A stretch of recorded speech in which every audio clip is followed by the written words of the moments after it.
ఆయనకి ఎలాంటి దోషాలు లేవమ్మా.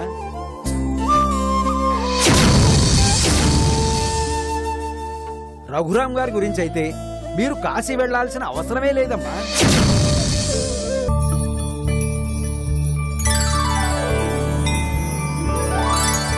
ఓంకారం నీవే శ్రీకారం నీవే అనగనగా కథకు ఆధారం నీవే పరుగులా పని తీరుగా సాగుతున్న జీవనదివే పరిమళించు ప్రేమగా పొంగుతున్న గుండె తడివే పూరమణి సుగుణమణి స్వార్థమెరుగదు నీవునికి ఇవ్వమని ఆ దేవుడిని నువ్వు కోరేదొకటే ఎన్నటికీ ముత్యమంత పసుపు.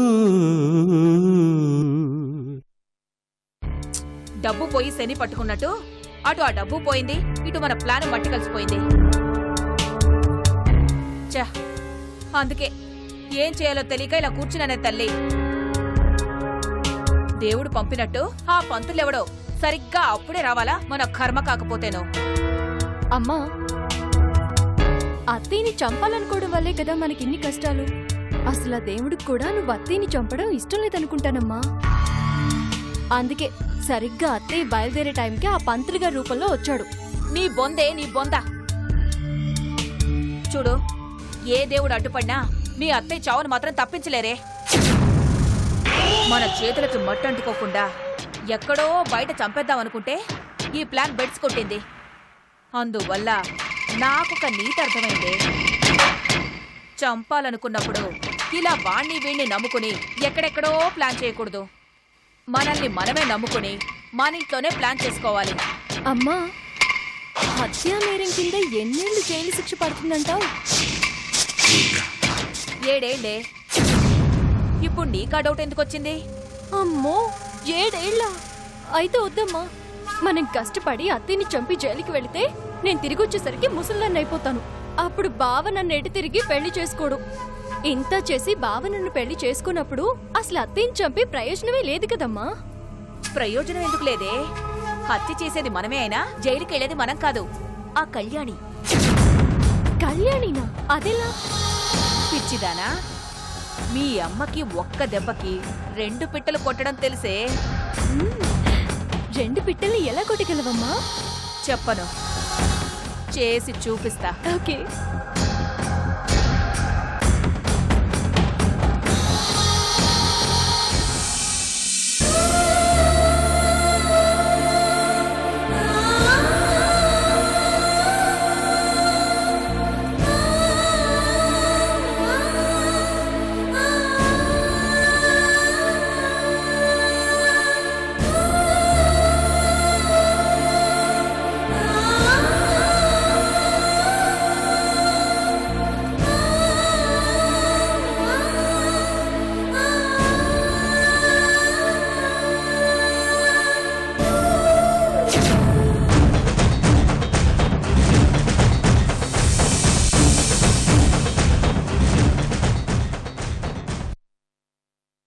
ఏంటి బావా, ఎప్పుడు చూసినా అలా ఉసూరుమంటూ నీరసంగా కూర్చుంటావేంటి బావా? ఈ లుక్కులకేం తక్కువ లేదు. అయినా నాకు తెలియక ఒక మాట్లాడుతాను చెప్పు. 24 గంటలు ఈ సోఫాలోనే కూర్చుండిపోయి ఓ పెద్ద మనిషిలా గడ్డం కింద చెయ్యి ఒకటేసుకుని అలా పిచ్చి చూపులు చూస్తూ ఏం ఆలోచిస్తుంటావు బావా? వీరబాబు, వచ్చిన పనేంటో చూసుకుని వెళ్ళు. ఆ పెద్ద పనే లేదులే బావా, చాలా సింపుల్. ఏది ఈ చెక్కు మీద చిన్న సంతకం ఒకటి పడి చడీ చప్పుడు లేకుండా వెళ్ళిపోతాను. 1,00,000 రూపాయల? ఎందుకురా? ఖర్చులకే బావా. 1,00,000 రూపాయలు ఖర్చులకా? ఉండకూడదా ఏంటి? క్వశ్చన్స్ ఆపి సంతకం చేయ బావా. అవతల నాకు చాలా పనులున్నాయి, వెళ్ళాలి. నేను చేయను.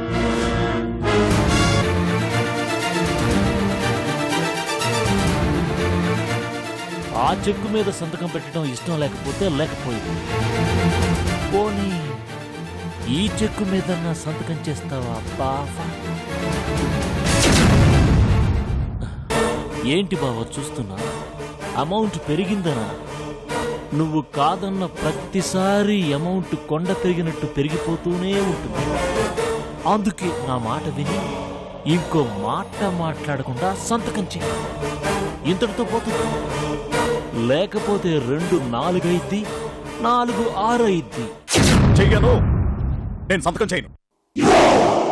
నీలాంటి వాడికి డబ్బు చేతికిస్తే ఎంత ప్రాబ్లమో నాకు తెలుసు. నేను ఈ చెక్కు మీద సంతకం చేయను. ఊరికే చిన్నపిల్లళ్ళ మారం చేయకుండా సంతకం చెయ్యి బావా. నువ్వేం చేస్తావో చేసుకో, నేను మాత్రం సంతకం పెట్టను. నువ్వు మరీ అంత మొండిగా పట్టుపడితే నేను మాత్రం ఏం చేయను. నీ అల్లుడు పోయాడన్న నిజాన్ని అక్కకు చెప్పడం తప్ప. పిలిచేనా అక్కనే? పిలిచేస్తున్నా బావా. అక్క, ఏమిట్రా? బావేదో మాట్లాడాలంట. కొంచెం తొందరగా వస్తారా మీరు? వస్తున్నా. బావా వచ్చేస్తున్నారు బావా. చూడవద్దు.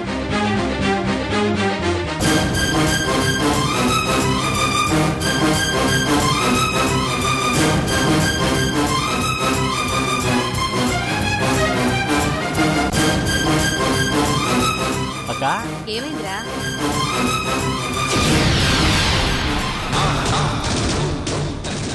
ఏమిట్రా? ఎందుకు ఆయనకు అలా చోట్లు పడుతున్నాయి? ఏమైందిరా? ఏమక్క, నేనెంత అడిగినా ఆయన చెప్పట్లేదు. బావ టెన్షన్ చూసి కనీసం నీకైనా చెప్తాడని నేను పిలిచానక్క. ఏంటండి, ఏమైంది? నాతో చెప్పండి. అయ్యో అక్క, విషయం ఏంటో నేను నిదానంగా కనుక్కుంటాను కానీ నువ్వు ఆయన కంగారు పెట్టక్క. బావా, ఇప్పుడు ఎలా ఉంది బావా? సర్దుకుందా? అల్లుడు గారు, ఏంటండి, ఏమైంది? ఎప్పుడు లేని ఎందుకు ఇంత టెన్షన్ గా ఉన్నారు? అబ్బా అక్క, ఆయన అసలే టెన్షన్లో ఉంటే నువ్వు ప్రశ్నల మీద ప్రశ్నలు ఎందుకు వేస్తావు? ముందు కాస్త మజ్జిగ చేసి నాన్నగారితో పంపించు. నాన్న, వెళ్ళి మజ్జిగ పట్టరండి మీరు వెళ్ళి. అది కాదురా. అబ్బా అసలు ఆయనకి ఏమైందో? నాన్నా, నువ్వు మజ్జిగ పద. పట్టరండి మీరు వెళ్ళి. రా నాన్నా.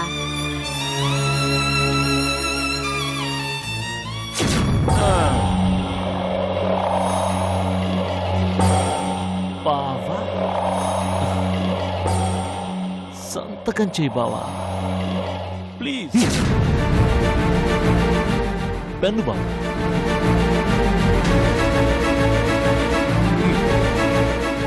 ఇదేదో ముందెచ్చేసుంటే లక్ష్యతో పోయేది కదా. నన్ను అనవసరంగా కెలికి లేనిపోని టెన్షన్ తెచ్చుకున్నా. సర్లే, చచ్చిన పావుని మళ్ళీ మళ్ళీ చంపడం బావోదులే. ఉంటాను బావా. థ్యాంక్స్ బావా.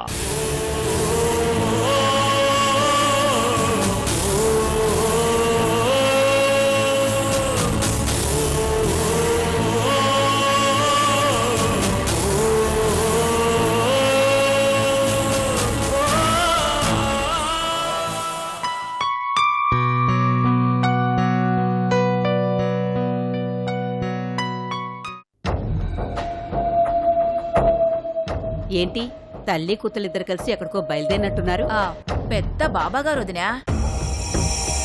ఇవాళే ఊళ్ళో దిగారని తెలిసింది. వెళ్ళి దర్శనం చేసుకొద్దామని బయలుదేరాం. ఏం రమ్య? అవునత్తయ్య. అలాగేనమ్మా, వెళ్ళి మీ అమ్మ బుద్ధి మారాలని కోరుకో. నా బుద్ధికేం వదినా, బంగారం కదూ. ఆ బంగారమే, కాకపోతే కాకి బంగారం. అత్తయ్య, చాలా మహిమగల బాబాగారంట. మీరు మాతో రాకూడదు? ఈ బాబాలు వాళ్ళిచ్చే విభూదులు కాదమ్మా, మనిషికి మంచితనమే శ్రీరామరక్ష. అదున్నంతకాలం మనల్ని ఎవరూ ఏమీ చేయలేరు. మీరు వెళ్ళిరండి. అత్తయ్య, మీరు కూడా రండి ప్లీజ్. రాలేనులేమ్మా. ప్లీజ్ అత్తయ్య, నా కోసం రండి. అబ్బబ్బా, మీ అత్తయ్య రాను రాను అంటుంటే ఎందుకు వెంట పడతావు? పద, మనం వెళ్దాం. మేం వెళ్ళొస్తాం వదినా. మీరు బయటికి ఎక్కడికి వెళ్లకుండా ఇంట్లోనే ఉండండి. వచ్చేటప్పుడు కాస్త మీకు ఒక విభూతి తీసుకొస్తానులేండి. ఉంటాం. అత్తయ్య, నువ్వు పదవే తల్లి. మీ అత్తయ్యకి బాబాలు వాళ్ళు ఇష్టం ఉండదు. పద, పదమంటున్నానా?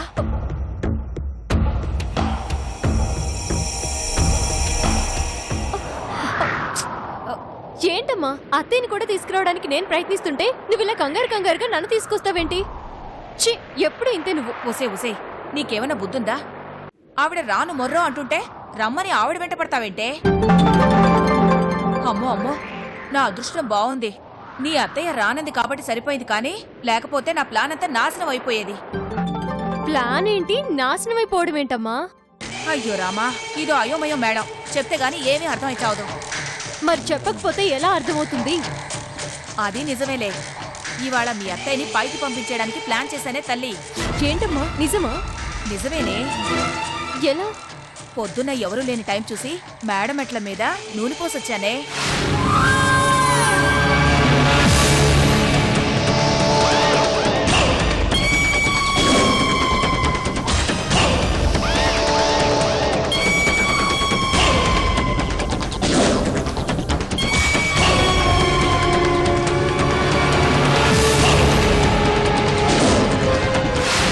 నూనె కూరలోనో చారులోనో పోసుకోవాలి గాని అక్కడ పారబోయడం ఏంటమ్మా? కూరలో చారులో పోస్తే బాగుంటుందని మీ అత్త లొట్టలేసుకుంటూ తినేస్తుంది. అదే మెట్ల మీద పోస్తే జారిపడి సరాసరి పైకి పోతుందే. కానీ అత్తయ్య అసలు మనం వచ్చే వరకు మేడ మీదకి వెళ్లకుండా కిందనే ఉండిపోతే? ఆవిడ వెళ్ళదమ్మా, మనమే వెళ్లేలా చేయాలి. ఎలా? ఇలా.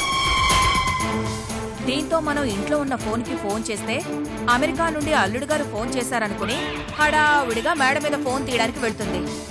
అలా వెళ్ళిన మీ అత్తయ్య నూనె పోసిన మెట్టు మీద నుండి కాలు జారి కింద పడుతుంది, పైకి పోతుంది. అంతే. కానీ ఆ ఫోన్ చేయడం ఏదో మనం ఇంట్లో ఉండే చేయొచ్చు కదా, బయటికి వెళ్ళి చేయడం ఎందుకు? మనం ఇంట్లో ఉన్నప్పుడు ఇలా జరిగితే మనమే ఏదో చేశామని మీ బావ అనుమానపడచ్చే. అదే కళ్యాణి ఉన్నప్పుడు జరిగితే కళ్యాణిని అనుమానించచ్చు. నువ్వు సూపర్ అమ్మా. చెప్పాను కదే, మీ అమ్మకి ఒక దెబ్బకి 2 పిట్టలు కొట్టడం తెలుసని.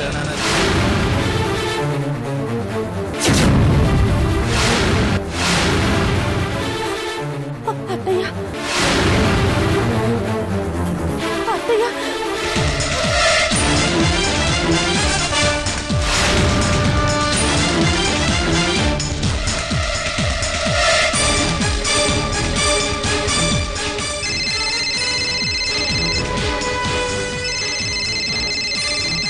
రఘురాం ఏమైనా ఫోన్ చేస్తున్నాడా?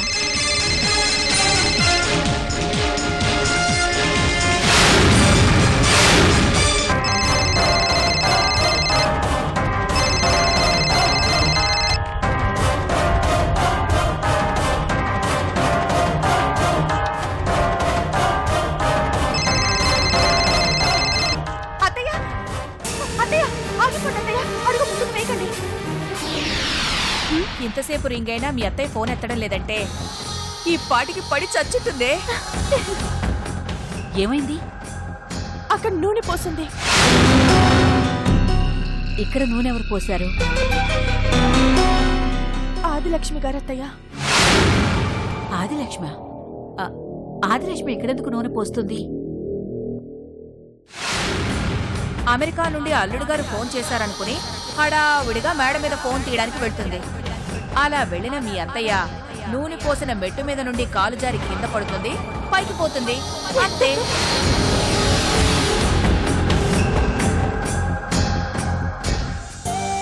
అమ్మ కళ్యాణి, నువ్వు ఆ రోజు నా ఇంట్లో అడుగుపెట్టి చావు బతుకుల్లో ఉన్న నన్ను కాపాడావు. ఇప్పుడు ఈ మెట్టు మీద నేను అడుగు వేయకుండా ఆ పీక్ కాపాడావు. ఇది ఏ జన్మ బంధువో నాకు తెలియడం లేదు. ఏమిచ్చి ఈ రుణం తీర్చుకోవాలో నాకు అర్థం కావడం లేదమ్మా. అత్తయ్య, అవే మాటలు. ఈ ఇంటి కోడలుగా మిమ్మల్ని కాపాడుకోవాల్సిన బాధ్యత నా మీద ఉందత్తయ్య.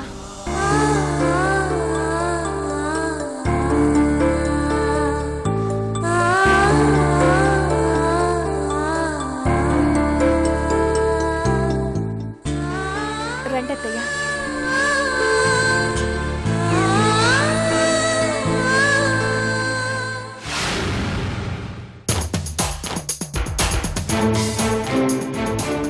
ఏంటే, మనం తిరిగొచ్చేసరికి ఇల్లంతా ఏడుపు పెడపబలతో దద్దరిల్లిపోతుందనుకుంటే వాతావరణం ఏంటి ఇంత ప్రశాంతంగా ఉంది? అమ్మా, ఒకవేళ అత్తయ్య బ్రతికిపోయిందేమోనే. చిన్నోర్మి, ఏంటా అశుభం మాటలు? ఒకవేళ రాజేశ్వరీదేవి ఇలా చనిపోయిందని ఎవరికైనా చెప్తే దాని మెడకెక్కడ చుట్టుకుంటుందనని భయపడి కళ్యాణి ఇంకా ఎవరికీ చెప్పుండదు. అది నిజమేనమ్మా.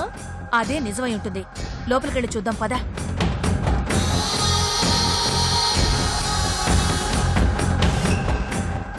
ఎక్కడా శవం కానీ రక్తం కానీ కనిపించడం లేదేంటే?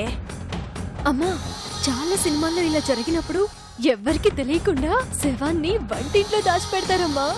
నిజమేనే, పద చూద్దాం. ఆదిలక్ష్మి,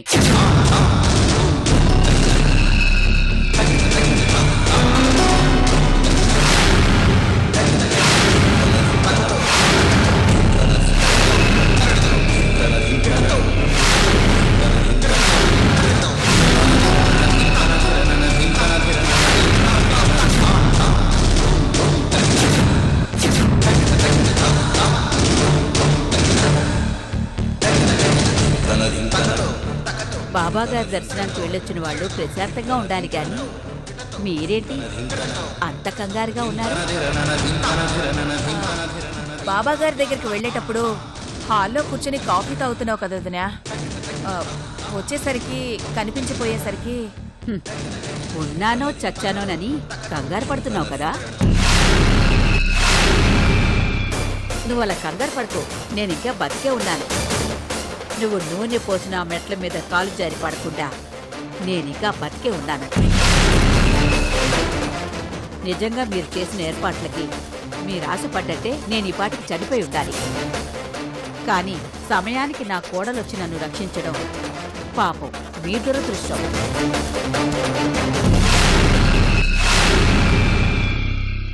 కుక్కతో ఒక వంకర పోదన్నట్టు ఈ జన్మలో నీకు బుద్ధి రాదు ఆదిలక్ష్మి. అయిన వాళ్ళు కదా అని ఆశ్రయం ఇస్తే చివరికి నన్నే చంపాలని చూశారు. అత్తయ్య, చాలా ఆపు. ఇన్నాళ్ళు నువ్వు మీ అమ్మలా కాదని పొరపాటు పడ్డాను. కాని చివరికి నువ్వు ఆ తల్లి కూతురువేనని నిరూపించావే. అసలు మీకేం తక్కువ చేశానని ఇలా చేశారు? ఈ ఇంట్లో నేనెంతో మీరు అంతే అనుకున్నాను. నా మేనకోడలు గతి లేని దానిలా ఉండకూడదని దానికి 7 వారాల నగలు చేయించాను. నా మేనకోడలు మహారాణిలా ఉండాలని దానికి పట్టు వస్త్రాలు తప్ప వేరేవి కట్టించేదాని కాదు. దానికి ఏదైనా కష్టం వస్తే నా మనసు బాధపడేది. దాని కాల్లో ముళ్ళు దిగితే నా కంట్లో నీళ్లు తిరిగేవి. అలాంటిది నన్ను చంపాలని ఎలా అనిపించిందే? వదినా, ఆది, నన్నలా పిలవకు. నన్ను వరుసలు పెట్టి పిలిచే అర్హత, ఈ ఇంట్లో ఉండే అర్హత ఈ రోజు మీరు కోల్పోయారు. అత్తయ్య, వద్దు, వరుసలు కలపకు. ఇన్నాళ్ళు మీలాంటి నీచుల్ని అందరం ఎక్కించి తప్పు చేశాను. మిమ్మల్ని ఆదరించి ఆశ్రయం కల్పించి చాలా పెద్ద తప్పు చేశాను. చేసిన తప్పుల్నే పదే పదే చేస్తే జనం నన్ను మూర్ఖురాలంటారు. మిమ్మల్ని ఇంకా ఈ ఇంట్లోనే ఉంచి నేను మూర్ఖురాల్ని కాదలుచుకోలేదు. నా నోటితో నేను పొమ్మనకుండా మీకు మీరే ఇక్కడి నుంచి వెళ్ళిపోతే మర్యాదగా ఉంటుంది. ఏంటి ఇంకా అలా చూస్తూ నిలబడ్డారు? బయలుదేరండి. చెప్పేది మీకే అర్థం కావట్లేదా? నడవండి. వదినా, అయిన వాళ్ళ మాటలు నమ్మకుండా ఎవతో కాని దాని మాటలు నమ్మి మమ్మల్ని బయటికి పొమ్మంటున్నావు. మమ్మల్ని ఇలా బయటికి పంపించినందుకు ఏదో ఒక రోజు ఖచ్చితంగా నువ్వు బాధపడతావు. ఎవరిని కానిదంటున్నా? కళ్యాణి ఈ ఇంటి కోడలు. రేపు ఈ ఇంటికి వారసులు అందించిపోయే ఈ ఇంటి వారసురాలు. అలాంటి కళ్యాణిని కానిదని అంటావా? ఏంటే, ముందు బయటికి నడు. నువ్వు అంతలా నా కోడలని మురిసిపోతున్న కళ్యాణి నీ కోడలే కాదు. అసలు నీ కొడుక్కి పెళ్ళామే కాదు.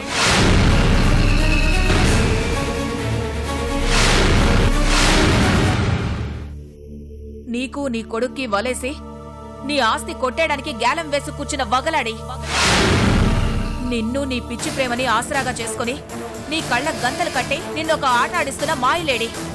ఏంటే వాగుతున్నావు? బయటికి పంపిస్తున్నానని అక్కస్తో నీ నోటికొచ్చినట్టు వాగితే చూస్తూ ఊరుకుంటాననుకుంటున్నావా? మీలాంటి వాళ్ళని ఈ ఇంట్లో ఒక క్షణం నిలబండించినా నాకు పంచమహాపాతకాలు చుట్టుకుంటాయే. పదండి. ఏంటి ఇంకా చూస్తున్నారు?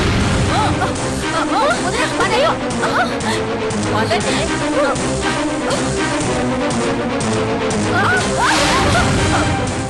ఇంట్లో రఘురామ్ లేడు కాబట్టి మీరు ప్రాణాలతో బతికిపోయారు. ఇంకొకసారి ఈ చుట్టుపక్కల ఎక్కడైనా కనిపించారో నేనేం చేస్తానో నాకే తెలియదు. ఛీ!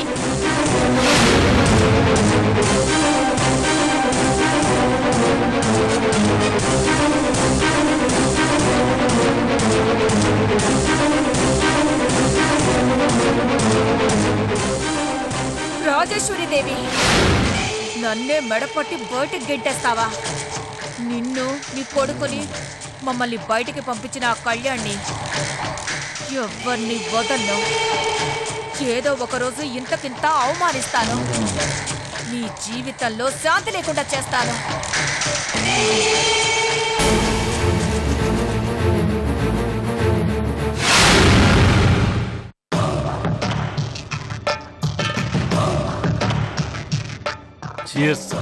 చేర్సన్నా. అన్నా మొత్తానికి నువ్వు మామూలుడి కాదన్నా. పులి లాంటి మీ బావని పిల్లిని చేసి ఆడుస్తున్నావంటే నువ్వు పెద్ద రింగ్ మాస్టర్ అన్నా. చెస్ ఆపే. గుట్టు తెలుసుకుంటే ఎంత పెద్ద పులినైనా తోక్క పట్టి ఆడించొచ్చురా. అలా మా బావ గుట్టు కనిపెట్టేశాను కాబట్టే నేను ఆడమన్నట్టు ఆడుతున్నాడు, పాడమన్నట్టు పాడుతున్నాడు. అంతేకాని నేనేమి రింగు మాస్టర్ని కాదు, ఫ్లూట్ పట్టుకున్న కృష్ణుణ్ణి అంతకన్నా కాదు. అర్థమైందా? అర్థమైందన్నా. ఏమర్థమైందిరా? ఏమీ అర్థం కాలేదని అర్థమైందన్నా. భలే చెప్పావురా. ఏదిట్రా? ఒరే అన్నా, నువ్వు చెప్పరా, వీడెందుకు కొట్టాను? నువ్వు చెప్పిందేమీ ఆడికి అర్థం కాలేదని కొట్టావన్నా. ఇట్లా నన్ను ముందుకురా. చెప్పన్నా. నిన్నెందుకు కొట్టానురా? అది అర్థం కాలేదన్నా. ఎర్రగడ్డ, ఎప్పుడు చూసినా తేరగా తాగేసి నా సొమ్మంతా మీ ఇష్టం వచ్చినట్టు తినేసి ఇలా చెరుపక్క చేరి చెక్క భజన చేయటం తప్ప జీవితంలో నాకెప్పుడైనా ఒక్కసారి ఉపయోగపడ్డారా మీరు?